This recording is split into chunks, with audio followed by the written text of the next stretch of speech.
The mountain was never supposed to breathe. Yet deep inside the rock, engines whispered. April 1945. Southern Germany. Allied bombers cut through a sky thick with flak.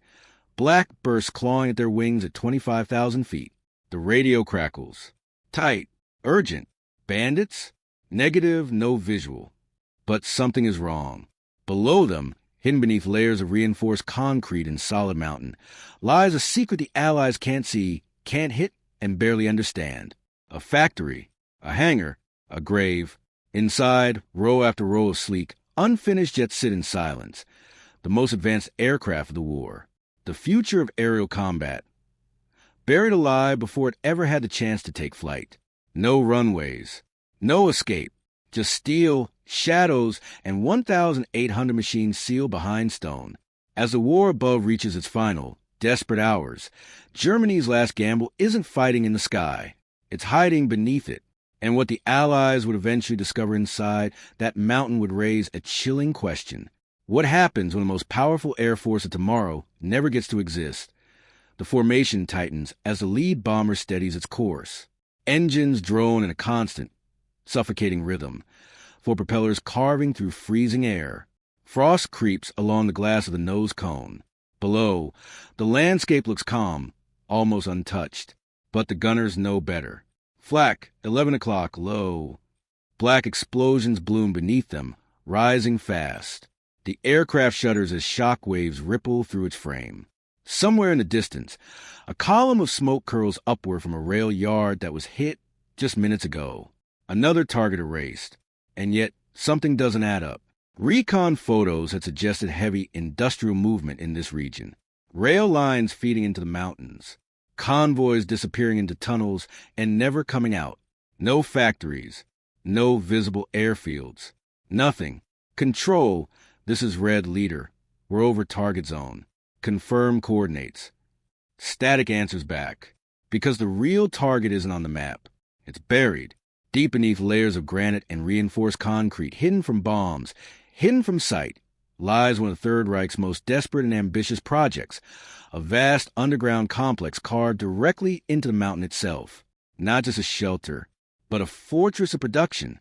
Here, far from Allied air raids, engineers and forced laborers worked around the clock. The air thick with oil fumes, metal dust, and the constant echo of machinery. Sparks lit up the darkness as fuselages took shape under dim lights. Wings assembled in silence. Jet engines, revolutionary, fragile, powerful, lined up like sleeping predators. This wasn't just another factory.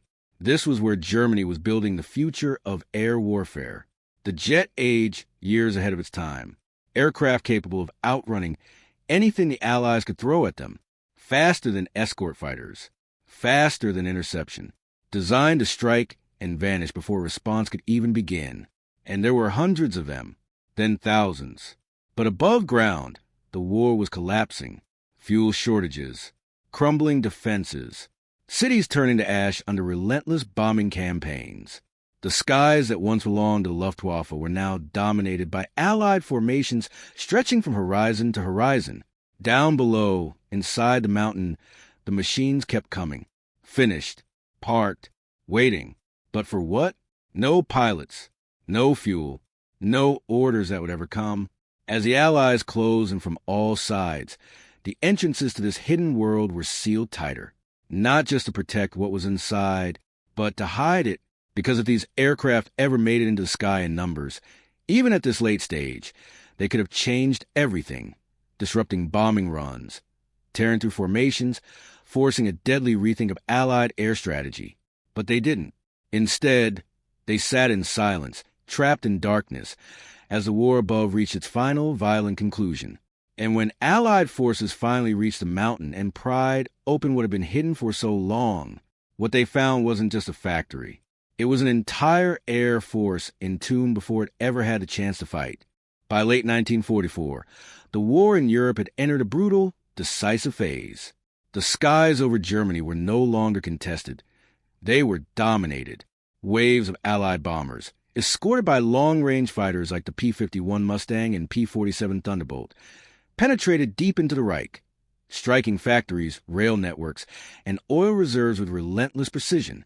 Germany needed something radical, something faster.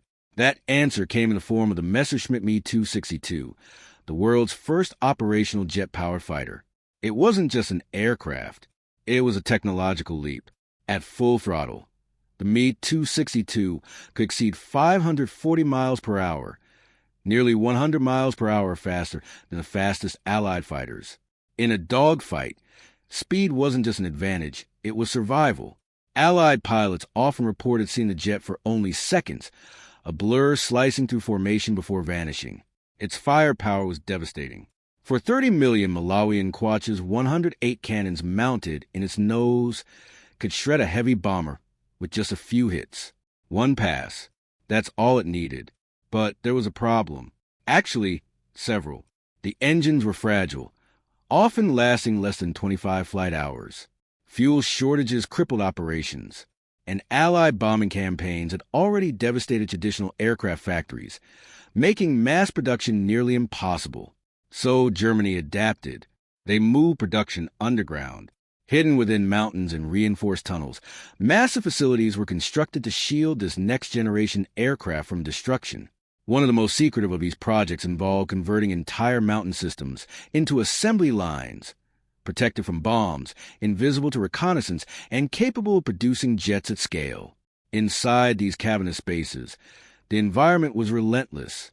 Forced laborers worked under brutal conditions, assembling fuselages, wiring cockpits, installing engines, all under constant pressure to accelerate output.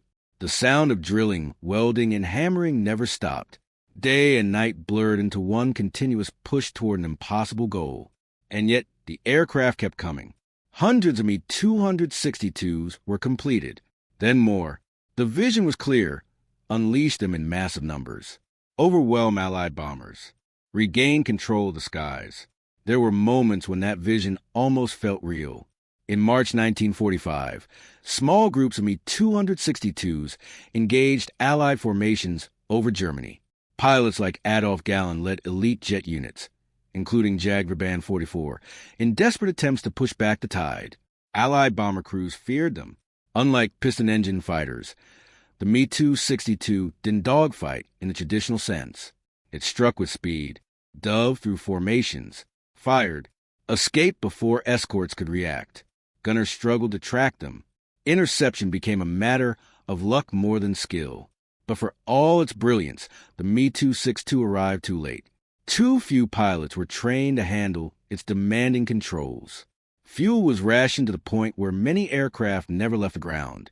Airfields were bombed faster than they could be repaired. And underground, production outpaced deployment. The result? A paradox of war. Thousands of cutting-edge aircraft, with no war left to fight. As Allied ground forces advanced into Germany in April 1945, they began uncovering these hidden complexes, massive tunnel systems, endless rows of aircraft, wings stacked against walls, engines crated and untouched, entire squadrons frozen in time. The discovery was staggering. This wasn't just a factory.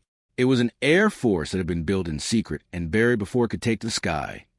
Even when the Messerschmitt Me 262 did reach the skies, it revealed both its brilliance and its fatal limitations. Takeoff and landing were its most vulnerable moments. The jet engines responded slowly to throttle changes, leaving the aircraft exposed on approach. Allied pilots quickly adapted. Instead of chasing the Me-262 in open sky, where it was nearly untouchable, they began hunting near airfields. P-51 Mustang units would loiter at low altitude, circling like predators. The moment a jet lined up for landing, they struck. Fast, precise, deadly. The advantage of speed meant nothing when your wheels were down. German commanders tried to counter this by deploying heavy anti-aircraft defenses around jet bases. Flak batteries saturated the skies, turning every approach into a gauntlet of explosions. For a brief moment, it worked, keeping Allied fighters at a distance. But it wasn't enough. Fuel shortages grew worse by the week. Synthetic fuel plants had been systematically destroyed, crippling Germany's ability to sustain flight operations. Pilots were forced to ration missions. Some train on jets for only a few hours before being sent into combat. Inside the mountain facilities, the disconnect became impossible to ignore. Production lines kept moving. Aircraft kept rolling out. But the front lines were collapsing faster than the jets could be deployed. Logistics, always the backbone of war, had completely broken down. And so the numbers grew. Dozens, hundreds, then what would eventually total into the thousands. Aircraft that existed only on paper and in shadow. Wings assembled without squadrons. Engines tested without fuel to burn. Cockpits built for pilots who would never sit inside them. It wasn't just a failure strategy. It was a race against time that had already been lost. In the final days of the war, as the Third Reich collapsed in chaos and fire, the mountain remained silent. No engines roared to life. No squadrons took off. The jets stayed where they were, lined up in darkness, untouched by the battle raging above. For the soldiers who entered those tunnels, the sight was almost surreal. Not destruction, but absence. No wreckage, no burn marks. Just potential, perfectly preserved and completely unrealized. Row after row of Messerschmitt Me 262 aircraft, waiting for orders that would never come, waiting for pilots who would never arrive. It's easy in hindsight to see these machines as symbols of failure, a desperate gamble that came too late, a technological marvel buried under the weight of a collapsing regime. But the truth is more complex, because the Me 262 wasn't just the end of something. It was the beginning. The lessons learned from its design, the swept wings, the jet propulsion, the emphasis on speed over maneuverability, would shape the future of aviation. After the war, both Allied and Soviet engineers studied these aircraft intensely, incorporating their innovations into the next generation of fighters. In many ways, the jet age didn't begin after the war. It began here, in those tunnels, in the silence. And yet, there's something haunting about what was left behind. 1,800 aircraft. Think about that. 1,800 chances to change the outcome of aerial warfare, reduced to shadows in a mountain, not destroyed in battle, not shot from the sky, but simply never used. It's a reminder of how war isn't just decided by technology or ambition, but by timing, logistics, and the human cost behind every machine. Because while the aircraft sat untouched, thousands of lives had already been spent building them. Laborers who would never see the sky. Pilots who never got the chance to fly. Engineers racing against a clock that had already run out. In the end, the mountain didn't just hide aircraft. It hid a future that never happened. And as the war finally fell silent, those jets remained exactly where they were left. Proof that even the most powerful weapons in history mean nothing if they arrived too late as Allied engineers and intelligence officers surveyed the underground complexes. They weren't just looking at machines. They were looking at possibilities. Carefully, methodically, they began documenting everything. Airframe designs, engine configurations, production methods. The Messerschmitt Me 262 became one of the most studied aircraft of the post-war era. Its influence would echo far beyond the ruins of Germany. Early Cold War jets, both in the United States and the Soviet Union, carried traces of its DNA. Aircraft like the F-86 Sabre and the MiG-15 would go on to define jet combat in the skies over Korea. Faster, higher, deadlier.